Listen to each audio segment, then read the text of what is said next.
আজ তো রবিবার, আজ বানাবো কুলের টক। এটা চাটনি না, এটা টকই করব। তো কুল কিছু শুকিয়ে রেখেছিলাম, সেগুলোকে কিছুটা নিয়ে ধুয়ে পরিষ্কার করে শুধু জলের মধ্যে বসিয়ে সিদ্ধ করে নিয়েছি। সঙ্গে একটু নুন হলুদও দিয়েছি।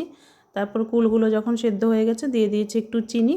তারপর নামিয়ে দিয়েছি একটু সর্ষে ফোড়ন আর একটু আটা নিয়ে ঠান্ডা জলের মধ্যে গুলিয়ে এটার মধ্যে দিয়ে দিয়েছি। আটাটা দিলে বেশ একটু মাখো মাখো টাইপের হয়, একটু গাঢ় গাঢ় টাইপের হয় ঝোলটা। খেতে কিন্তু এইভাবে কুলের টকটা খুব ভালো লাগে খেতে। তো দেখো এদিকে ভাতও বসিয়ে দিয়েছি কাঠের উনুনে বাইরে। আর এনেছিল পাবদা মাছ আর নিয়ে এসছে চিকেন। তো পাবদা মাছটা আমি রান্না করব আলু দিয়ে। তো পাবদা মাছটা ভেজে তুলে রেখেছি, আর আলু দিয়ে আজকে আমি প্রথমবারই রান্না করব। এর আগে কোনো দিন আলু দিয়ে এভাবে ঝোল রান্না করিনি। ঝোল খুব একটা করিনি, তবে ভালোই ঝোল করেছিলাম মোটামুটি একটু। তো আলুগুলোকে ভেজে মশলাটা কষিয়ে এবার দিয়ে দিলাম জল।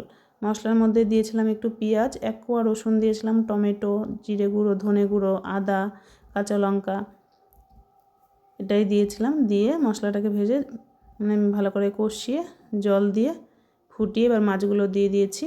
হয়তো একটু ধনেপাতা দিলে ভালো হতো, সেটা আর মনে ছিল না আমার একদমই ধনেপাতাটা দিতে। তো দেখো মাছটা আমার রেডি হয়ে গেছে। এদিকে চিকেনটাও রান্না করে নিচ্ছি। রান্নাটা হয়ে গেছে প্রায়। তো ছিল আজকে সাদা ভাত, 1 টুকরো লেবু, গাজর, টমেটো, আর ছিল সজনে ফুল ভাজা মটরশুঁটি ক্যাপসিকাম দিয়ে, ছিল পাবদা মাছ আলু দিয়ে, আর চিকেনের ঝোল। তার শেষ পাতে ছিল কুলের টক।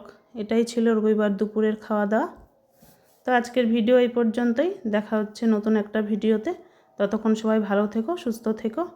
টাটা।